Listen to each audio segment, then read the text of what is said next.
नमस्कार दोस्तों। मेरे चैनल एस्ट्रोमन जी में आपका बहुत बहुत स्वागत है। आइए आज 18 वर्ष की महिला के कुंडली का अध्ययन करेंगे, इनके सवालों का जवाब करेंगे।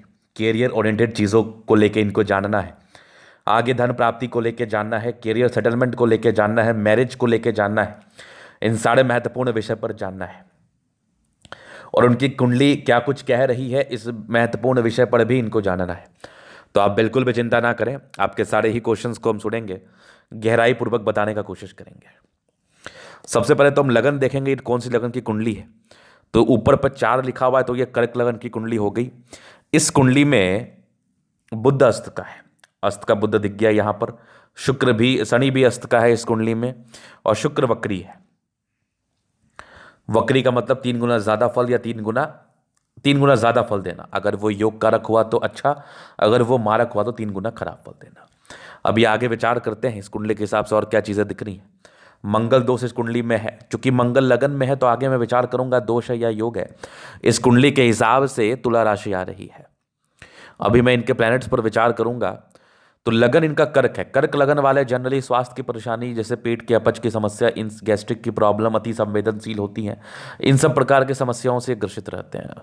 खास करके पेट की प्रॉब्लम, तो पेट का केयर करना है आपको कर्क लगन वाले कुंडली के लिए। अभी मैं सूर्य पर विचार करता हूं, पहले डिग्री वाइज देख लूं। सूर्य 12 डिग्री पर है, 100% फल देगा।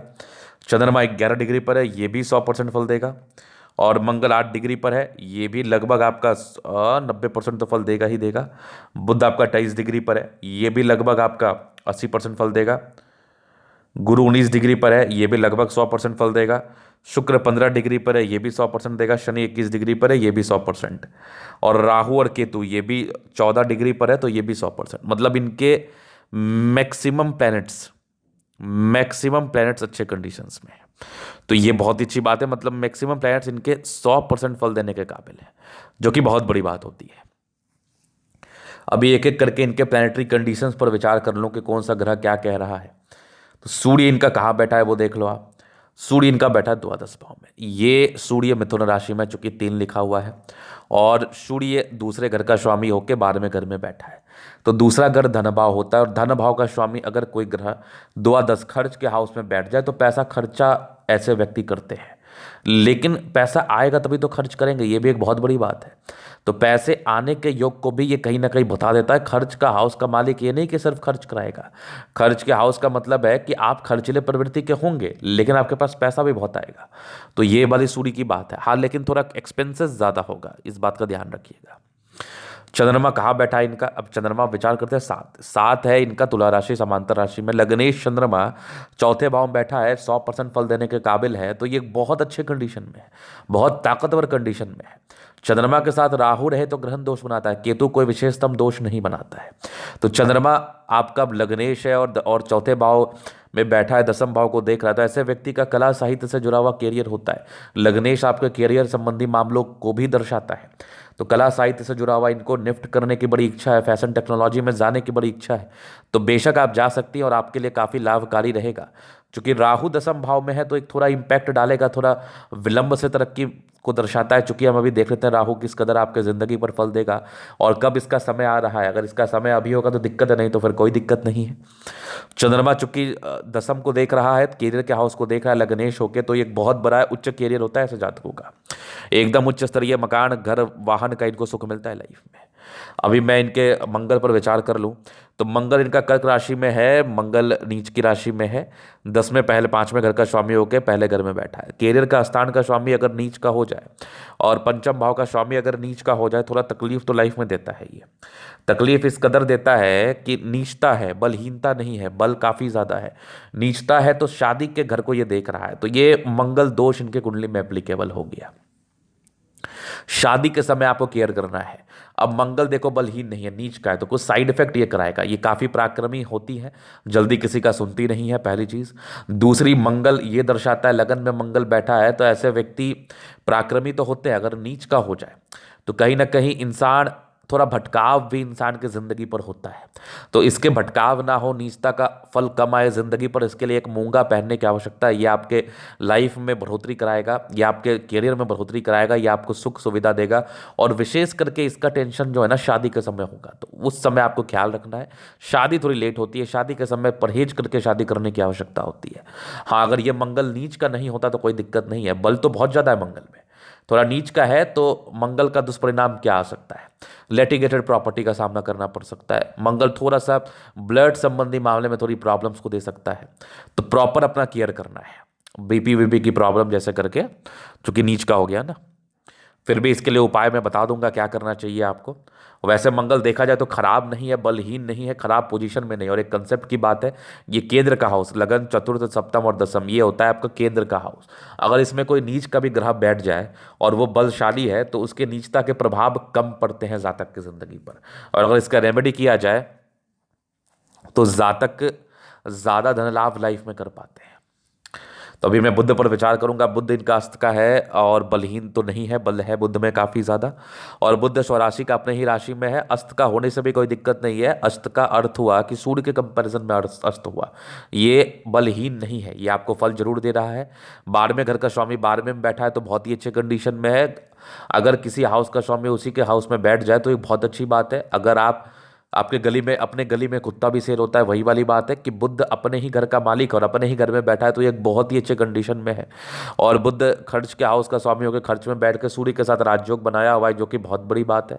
जहां पर से जातक की जिंदगी में सूर्य बुध की राजयोग कारक स्थिति बनती है, बुधातित्व राजयोग कारक स्थिति बनती है, जातक की जिंदगी में अच्छा फल आता है। क्योंकि सूर्य बुध का कंडीशन द्वादश भाव में है तो ऐसे व्यक्ति कहीं ना कहीं चश्मा लग सकता है इनके आंख में, और तो कोई दिक्कत नहीं है। बुध तृतीयेश भी है जो कि इनके कर्म कर्म के हाउस का मालिक है, तो कर्मठ भी काफी होते हैं ऐसे व्यक्ति।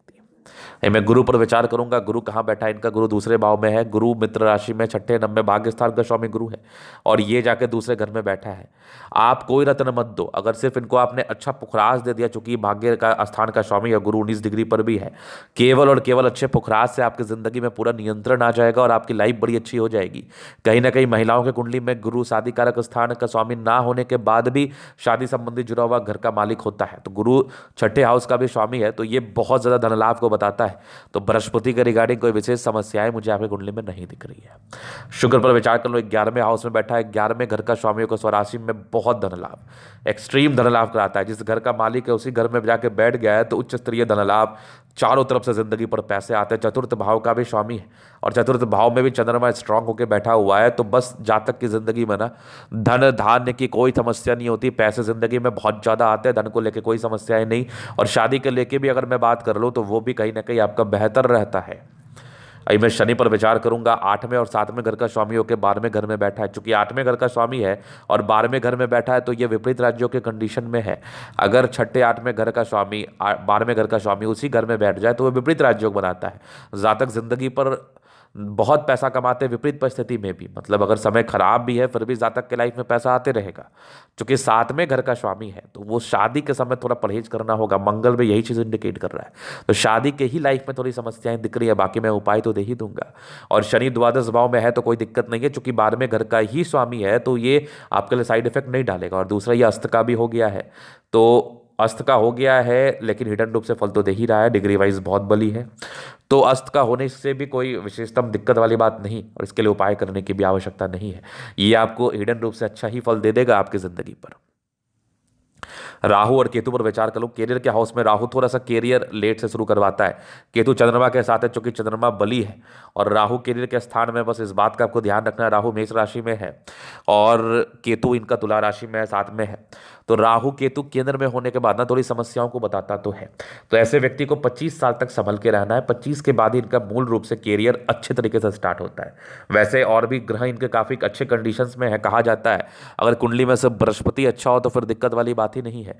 अब राहु और केतु कैरियर में है, कैरियर के हाउस में है, तो भी कोई दिक्कत वाली बात नहीं है। जब इसका समय आएगा तभी तो ये तकलीफ देगा, इसके समय नहीं आएगा तो क्यों ये तकलीफ देगा, सीधी सी बात है। हाँ, थोड़ा सा एक प्रॉब्लम रहता है, तो बस आपको मोटिवेट होते रहना है, प्रयास करते रहना है। इस राहु केतु के लिए रोज सुबह उठ के शिवलिंग पर जल चढ़ाना है, ये आपके लिए काफी ज्यादा उत्तम रहेगा। इस राहु केतु के दुष्परिणाम से आप बचे रहेंगे। और कभी कभी ऐसा भी देखा गया है कि राहु और केतु, राहु अगर कैरियर के हाउस में रहे तो जातक का कैरियर बहुत बढ़िया कर देता है, ये भी देखा गया है। अनिश्चितताओं का कहीं ना कहीं ये प्रकार होता है राहु के फल में, इसमें अनिश्चितताएं बनी होती हैं।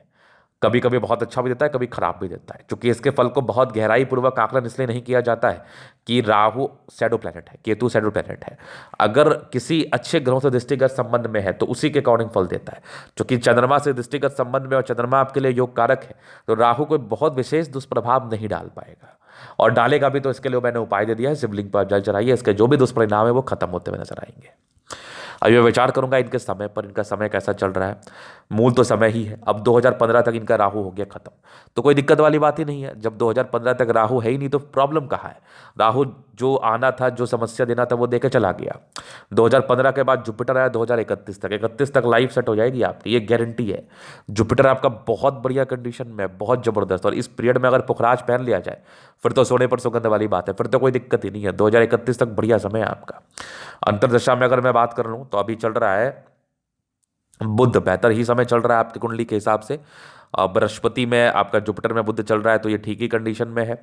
आपका जुपिटर से ये लगभग 11वें हाउस में हो गया, तो लाभ भाव का स्वामी है, अच्छा ही समय 2022 तक।